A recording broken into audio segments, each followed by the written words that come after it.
aqui é um papiro bíblico. Esse pergaminho fragmentado, do jeito que vocês estão vendo, em papirologia ele é classificado como papiro P1. Ele é datado por volta ali de meados do terceiro século. Tá?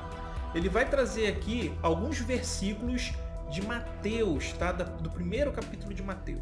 Esse papiro aqui foi feito no Egito. Guarde essa informação, por gentileza. Esse aqui, tá? Ele tá grande aqui, gente, mas eles são pequenos, tá? Não são muito grandes. Por gentileza, se atentem a esse detalhe. Esse aqui em papirologia vai corresponder ao papiro de numeração 9, ao P9. Ele também vai datar de meados do terceiro século e ele vem também do Egito. Esse ele vai conter alguns versículos de João, de 1 João. Esse outro é o papiro de numeração 28 em papirologia. Ele corresponde também a João, tá? E ele vai datar de meados do terceiro século. Também vem do Egito. Esse outro também traz, né, alguns versículos de João, só que ele é muito pequeno, tá? Aqui na foto parece que ele é gigante, mas não, ele é pequenininho, traz pouca coisa. Esse aqui é o P52 em papirologia, tá? Ele vai trazer o Evangelho de João, capítulo 18, né? Alguns versículos do capítulo 18, ele é pequenininho, tá? A imagem aqui parece que ele é grandão, mas tamanho aqui no caso não é documento. Então preste atenção, ele é do meado do segundo século e até o momento é o papiro mais antigo que se tem notícia. Por presteza, gentileza, por todo o carinho, preste atenção no detalhe. Ele também vem do Egito. Esse aqui já é o P64 em papirologia. Ele vai trazer alguns versículos de Mateus, tá? E ele é datado ali do final do segundo século para início do terceiro século. Detalhe, ele foi comprado também no Egito. Então o que vocês podem observar é o seguinte: todos os papiros, né, sem exceção, eles são bastante fragmentados, né? Eles são apenas pedaços. Você nunca vai ter um papiro completo. Isso é um fato. Não existe nenhum papiro, nenhum desses aqui, senhoras e senhores, nenhum deles está completo. Outro fato muito importante que vocês puderam notar é que a maioria dos papiros vem do Egito. Este é o Antônio. Ele disse que é especialista em teologia reversa, o que significa que ele é contra-apologético. O objetivo do Antônio neste vídeo é tentar provar que a Bíblia não é um livro sagrado.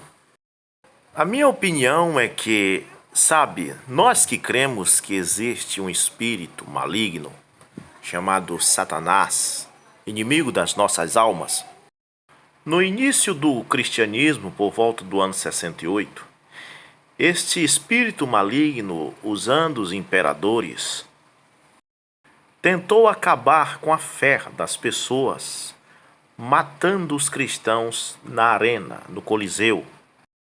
Por que Satanás nos imperadores fazia isto?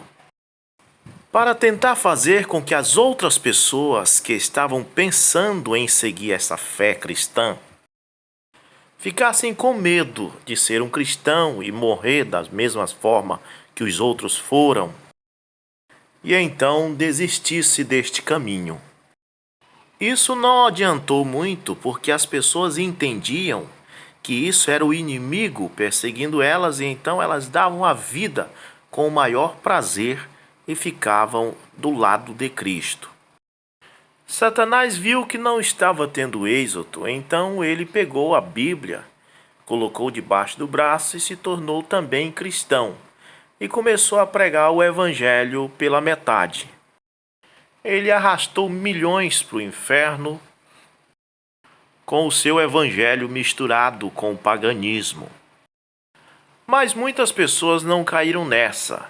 Eles ficaram fora desse sistema e mesmo assim conseguiram servir a Cristo, fora do sistema dos homens. Hoje temos pessoas que não são católicas e nem protestantes, mas são cristãs porque servem a Deus fora de religião.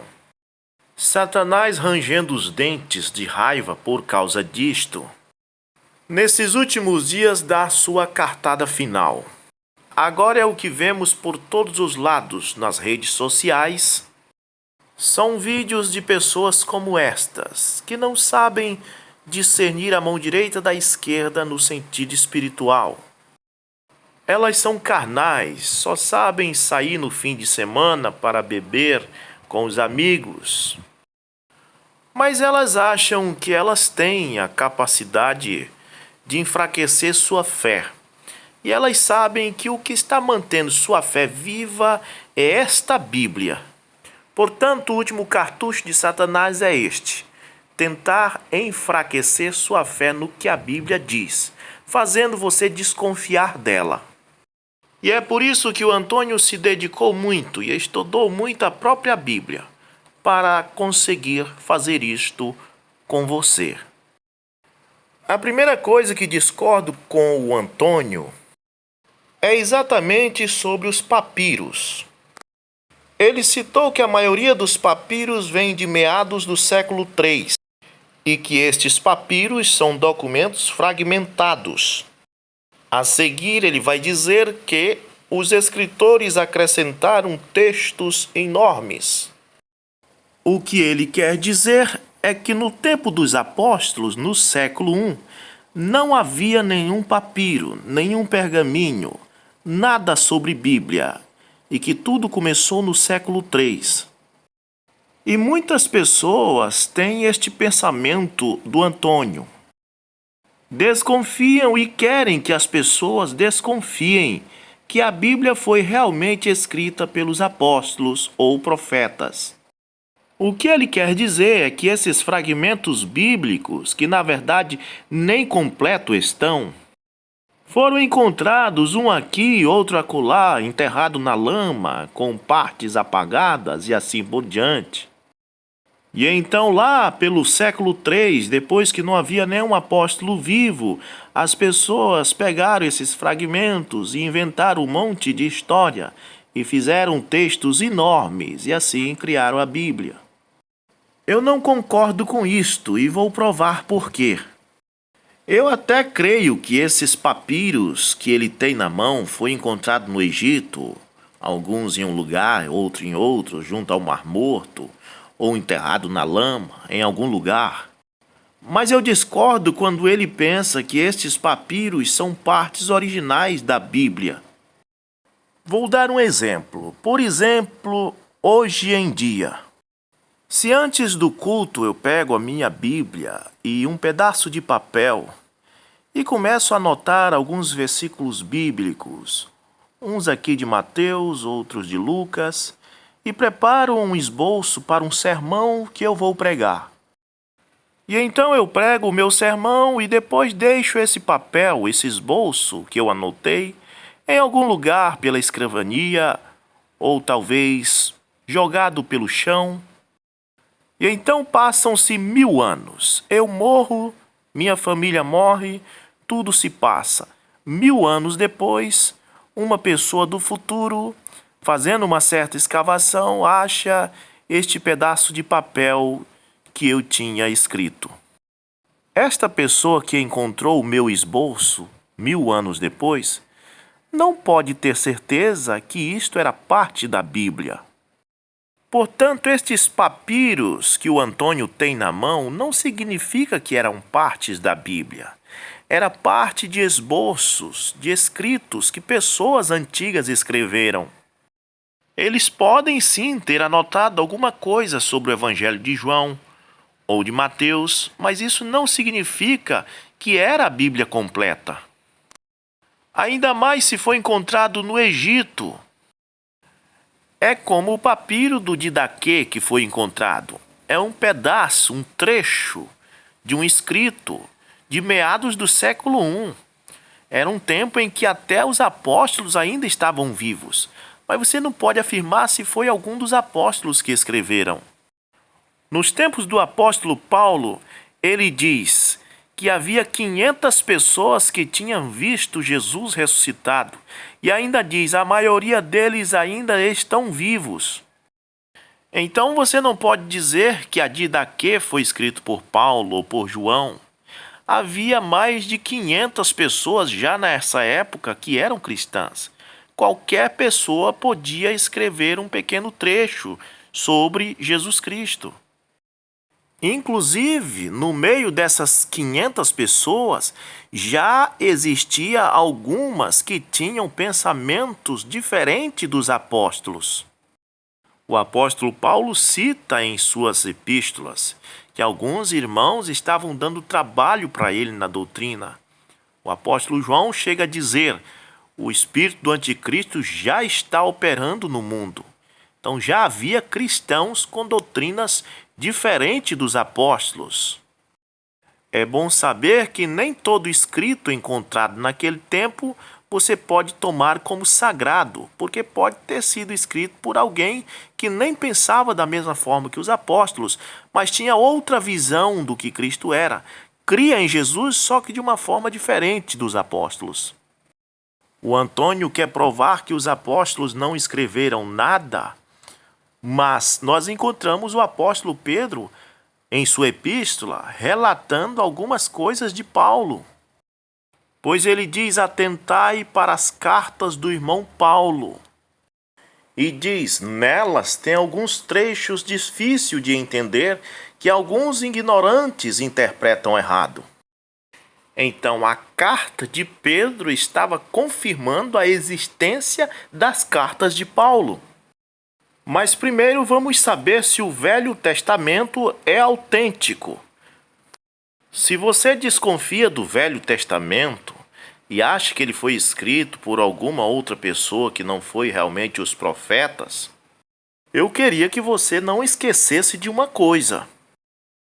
Toda nação guarda com cuidado a sua história. Nós brasileiros, por exemplo, nas bibliotecas públicas, no governo, nas nossas escolas, estão os registros da nossa história. Nós sabemos que Pedro Álvares Cabral descobriu o Brasil. Sabemos sobre o padre Manuel da Nóbrega, sobre Tiradentes. E já se passaram 500 anos e esses registros não foram perdidos.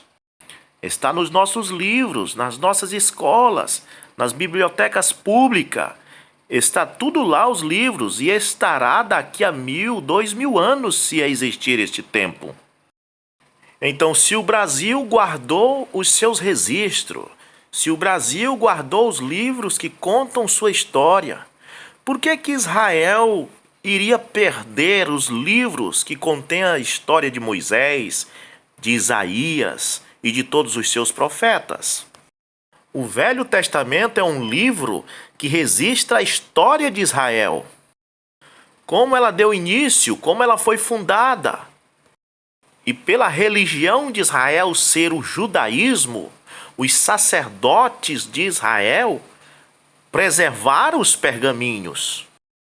Os pergaminhos do Velho Testamento não estavam perdidos no Mar Morto, ou em pirâmides do Egito, ou pedaços aqui e outros ali. Não. O Velho Testamento foi guardado pelo judaísmo, pelos sacerdotes de Israel, livros completos dos profetas.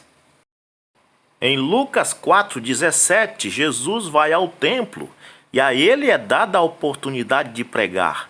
E ele já usa o pergaminho no livro de Isaías para tirar um texto para a sua pregação. Quando o eunuco da rainha de Candence convida Filipe para subir à carruagem com ele, a Bíblia diz que o eunuco estava lendo no livro de Isaías. Isso prova que o Velho Testamento já existia e estava muito bem organizados em livros e era conservado pelo judaísmo. Como que nós temos apenas um fragmento do Evangelho de João e aqui nós temos o texto inteiro? Como isso é possível? A Bíblia, ela só vai surgir completa pela primeira vez no 4º século. Em 2 Timóteo, capítulo 4, verso 13, Paulo diz a Timóteo: quando vieres, traze a capa que deixei em Troade, em casa de Carpo, e os livros, principalmente os pergaminhos. Observe que pergaminhos eram este que Paulo estava pedindo a Timóteo que trouxesse. Isso mesmo, amigo, a Bíblia. Já existia a Bíblia no tempo de Paulo. Em 2 Pedro 3, capítulo 15 e 16, o apóstolo Pedro fala: como também o nosso amado irmão Paulo vos escreveu segundo a sabedoria que lhe foi dada. Falando disso como em todas as suas epístolas. Observe que Pedro fala no plural, epístolas, afirmando que Paulo não escreveu somente uma epístola, mas epístolas, entre as quais há pontos difíceis de entender, que os indoutos e inconstantes torcem, e igualmente as outras escrituras para a sua própria perdição. Então aqui temos uma escritura afirmando a existência de outra. Eu não quero usar pontos históricos, mas nós encontramos que Irineu, Tertuliano e todos aqueles homens do final do segundo século tiveram guerras teológicas baseadas em escritos dos apóstolos. Agora, não adianta as pessoas tentar enfraquecer a fé das pessoas, dizendo que a Bíblia não é confiável, porque no tempo de Jó não existia nem o Velho Testamento. Mas Jó cria em Deus. A própria natureza é uma Bíblia. Não tem como você olhar para o sistema solar, ver todos os planetas em suas órbitas e todas as coisas em harmonia e crer que isso aconteceu por um acidente. Portanto, mesmo que não houvesse Bíblia, qualquer pessoa no seu juízo normal sabe que há um Criador.